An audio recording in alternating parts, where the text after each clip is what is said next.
5h, 7h, Alexandre Lemaire, Omblin Roche.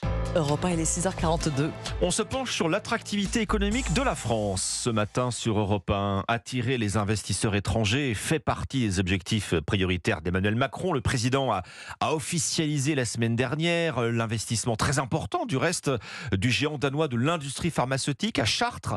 Novo Nordisk injecte plus de 2 milliards d'euros.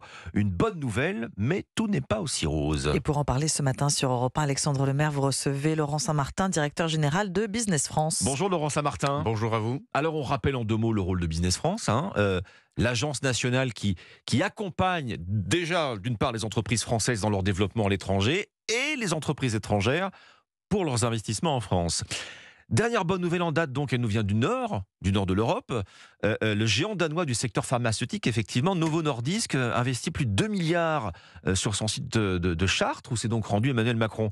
La France redevient attractive en 2023 ? Cela fait plusieurs années que la France est déjà redevenue attractive. Je rappelle que la France est première européenne en termes d'investissement direct étranger depuis maintenant 4 ans en nombre de projets d'investissement. C'est la 4e année consécutive, en effet. Absolument. Mais c'est un travail qui a commencé dès 2017. C'est un travail qui a commencé par la baisse de la fiscalité, par les réformes structurelles, par les ordonnances travail. Souvenez-vous des réformes qui n'étaient pas toujours faciles à mener et pas toujours toutes populaires. Eh bien, ça a permis d'attirer des investisseurs internationaux. C'est bon pour quoi ? C'est bon évidemment pour l'emploi, c'est bon pour la revitalisation de ces territoires, c'est vrai à Chartres comme dans plein d'autres endroits en France, et puis surtout c'est bon pour notre souveraineté. Quand on produit notamment ces biomédicaments en France, eh bien nous avons évidemment une capacité plus souveraine demain, non seulement à produire chez nous, mais aussi à exporter demain. D'où le lien entre l'export et l'attractivité. Vous avez joué un rôle, Laurent Saint-Martin, avec Business France, dans cette affaire, dans cet investissement danois ? Dans les projets d'attractivité, le rôle de Business France, c'est d'abord d'aller sourcer les projets, comme on dit, à l'étranger.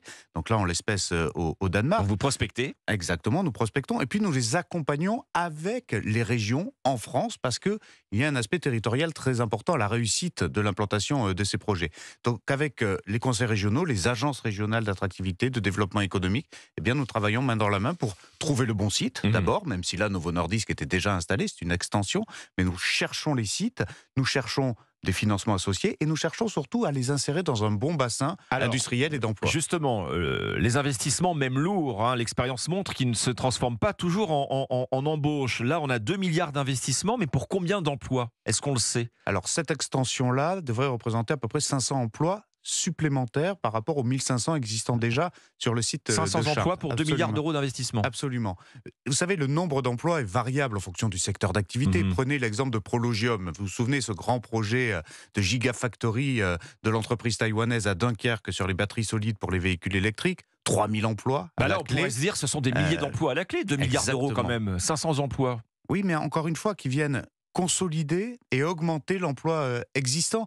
Et puis c'est un marché, emplois pérennes, donc. Des emplois pérennes. Et puis c'est un marché surtout à très haut potentiel, celui de la lutte contre l'obésité. Il y a évidemment beaucoup d'opportunités sur le marché français et européen. Et encore une fois, ce qui compte, c'est de se fixer des objectifs ambitieux en termes de souveraineté et de production.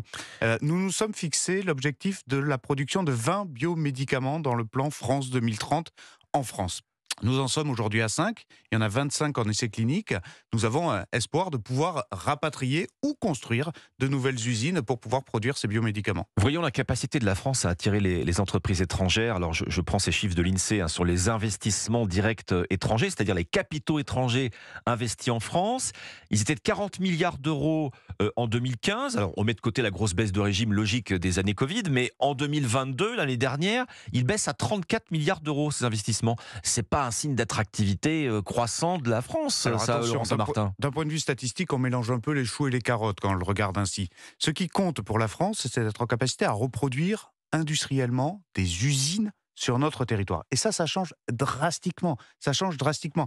Il faut toujours se souvenir que la part industrielle de notre PIB, de notre PIB, elle était tombée en dessous de 10%. Nous avons délocalisé pendant 25 ans. Nous avons tous une responsabilité collective de ces dernières décennies à la délocalisation qui a été un mauvais choix. Parce que vous perdez, et ça la crise Covid a été un révélateur frappant, vous perdez votre production sur place, vous rendez impossible et incapable d'exporter. Votre balance commerciale s'en retrouve totalement affectée. On est encore dans le rouge. On est encore dans le rouge, mais on rattrape parce qu'il Oui. nous faut plus d'entreprises à l'export. Ça aussi, c'est extrêmement important. Et sur les investissements directs étrangers, On peut regarder les flux de capitaux, mais ce qui compte surtout, c'est est-ce qu'on recrée de l'emploi industriel dans notre pays? Est-ce qu'on revitalise les territoires en recréant des usines? La réponse est oui. On est meilleur que nos voisins allemands, on est meilleur que nos voisins espagnols, on est meilleur que nos voisins britanniques là-dessus. Et donc ça, il faut s'en féliciter. Je ne suis pas venu à votre micro pour faire juste le porteur de bonnes nouvelles un peu béat. Il y a vraiment des chiffres à l'appui qui démontrent que la France est redevenue attractive et c'est une bonne nouvelle. Et l'emploi français qui s'améliore, on est en création nette d'emplois industriels dans notre pays, c'est pas le cas de nos voisins. On a un taux de chômage qui baisse à 7%, c'est pas assez, il faut aller à 5%. Ça passe aussi par l'effort de réindustrialisation. Laurent Saint-Martin, vous évoquez la balance commerciale. Donc on a encore 50 milliards d'euros de déficit. Je rappelle que c'est le solde entre nos importations et nos exportations. Il y a une difficulté encore patente des PME en particulier à exporter. C'est votre rôle à l'agence Business France que de les accompagner. Alors qu'est-ce qui se passe? Est-ce qu'il y a une frilosité des patrons? Est-ce que ça coûte cher pour une PME qui n'a pas toujours la trésorerie d'aller prospecter à l'étranger? Alors il y a 3 sujets. D'abord, il y a un sujet énergétique, sur lequel effectivement il y a une conjoncture qui joue beaucoup et sur laquelle nous sommes en train effectivement de basculer positivement.